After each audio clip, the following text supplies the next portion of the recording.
Hi, my name is Calvin Pugh, and I serve as a Senior Advisor on Community Engagement for the International Association of Providers of AIDS Care. We welcome you to this webinar series on COVID, HIV, and me. In this webinar, we'll explore what should you do if you think you might have COVID. Upon successful completion of this activity, learners will be able to describe actions to take if they think they might have COVID-19 infection, discuss COVID-19 treatments and medications, explain how to care for someone else at home who is sick, and describe long-term effects of COVID-19 illness and reinfection. If you have COVID-19 or think you have COVID-19, there are steps you should take to help prevent the virus from spreading to others in your home and in your community.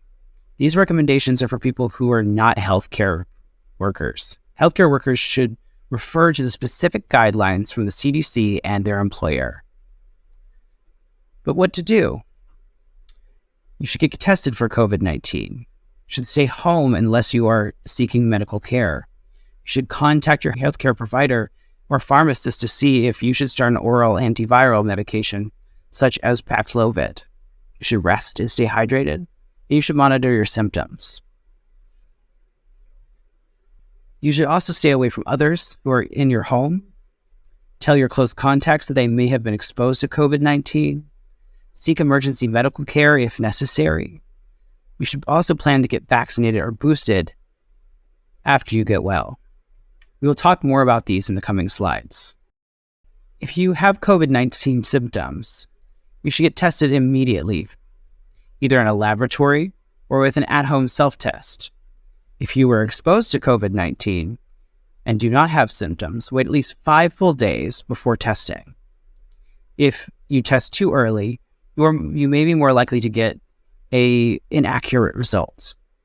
Now, there are 2 types of tests. There are viral tests that look for current infection of SARS-CoV-2, the virus that causes COVID-19, by testing specimens from your nose or your mouth. And there are self-tests or at-home tests, usually antigen tests that can be taken anywhere without having to go to a specific testing site. While waiting for the results of your lab tests, you should act as if you do have COVID-19. Stay away from others, track your symptoms, and rest. If you must be near others, such as those in your household, wear a mask that covers your nose and your mouth. If you test positive for COVID-19, you should inform your healthcare provider as well as anyone whom you've been recently in contact with. You should stay at home for at least 5 days from the onset of symptoms, regardless of your vaccination status. Given the fluctuation of surges of COVID cases across the country, due to the rapid spread of variants, testing sites may have limited availability. If you cannot find a place to get tested and do not have access to an at-home antigen test, you should assume your symptoms are likely to be from COVID-19. Isolate as directed in accordance with CDC guidance, and talk to your healthcare provider. Now, most people with COVID-19 only have mild symptoms and can recover at home. If you do have COVID-19, you should stay at home except to get medical care. Do not visit public areas or use public transportation.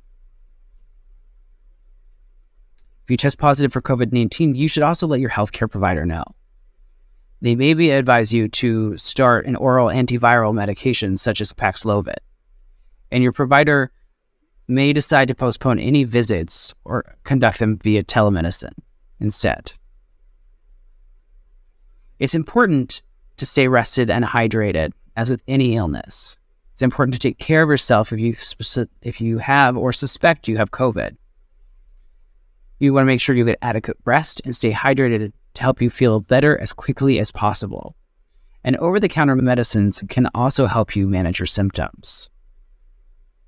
Now, some people, including people older than 65 or those who have chronic health conditions, are more likely to get severely sick from COVID-19. It's important to monitor your symptoms in case they get worse. And you should call 911 or visit the closest emergency room immediately if you experience severe COVID-19 symptoms, such as difficulty breathing or persistent chest pain. Although it may be difficult to stay away from others in your home, it is important to keep your family members and loved ones from catching COVID-19. So it's important to stay in a specific room and, if possible, use a separate bathroom. If you have to be around others, wear a mask that covers both your nose and your mouth. Now let's take a brief look at what you may need to seek medical care and what treatments are available. If you are following any of the following symptoms, call your doctor or visit the nearest emergency health room immediately. Difficulty breathing, persistent pain or pressure in the chest, confusion, trouble waking up or staying awake, pale, gray, or blue-colored skin, lips, or nail beds, depending on the skin tone. There are other possible severe COVID symptoms. Please call your healthcare provider for any additional symptoms you may be concerned about. An antiviral treatment may help your body fight COVID-19 by stopping the virus from multiplying in your body. This reduces the amount of virus in your body, so you may not get as sick or need to go to the hospital. To get an antiviral, you'll need a prescription and a positive COVID-19 test. Your doctor or pharmacist can help you get a prescription. Now, there are two ways to receive an antiviral treatment: by mouth, oral antivirals, or by infusion, IV antivirals. You need to take oral antivirals within the first 5 days after your COVID-19 symptoms appear. You'll need to receive IV antivirals from the first 7 days after your symptoms disappear. Monoclonal antibody treatment helps boost your body's ability to fight COVID-19. It blocks the SARS-CoV-2 virus from entering the cells in your body, limiting the amount of virus within your body. These antibodies can help your immune system recognize and respond more effectively to the virus. Monoclonal antibody treatment may keep your symptoms from becoming bad enough that you may need to go to the hospital. The treatment is for people who are at high risk for developing severe, serious symptoms of COVID-19 and need to be given within the first 7 days of when symptoms appear. Monoclonal antibody treatment is given either as an IV infusion or a series of shots. If you are not vaccinated against coronavirus, plan to get vaccinated once you recover. Adults who are vaccinated after recovering from the virus are less likely to get COVID a second time compared to those who remain unvaccinated. And if you are vaccinated and eligible for a booster, but you have not yet received one, plan to get boosted once you've recovered. In the final part of this module, we will briefly look at the long-term effects of COVID-19 illness. Some people who have been infected with the virus that causes COVID-19 can experience long-term effects from their infection, known as post-COVID-19 conditions, or long COVID, and people with long COVID may be known as long haulers. Post-COVID conditions can include a wide range of ongoing health problems. These conditions can last for weeks, months, or years. People with post-COVID conditions can have a wide range of symptoms that can last more than 4 weeks or even months after infection. Sometimes the symptoms can even go away or come back again. And most patients' symptoms slowly improve with time. However, for some people, post-COVID conditions may last months and potentially years after COVID-19 illness and may result in disability. Many signs and symptoms may be present in long COVID.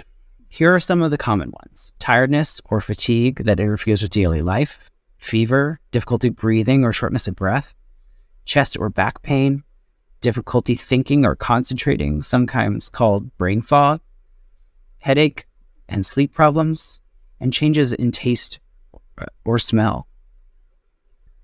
In conclusion, most people will recover from COVID-19, especially if they are vaccinated. However, some people, if they are older or have other medical conditions, may get sick and be hospitalized or even die. Oral antiviral medicines and antibody injections reduce the chances of hospitalization or dying. For additional resources,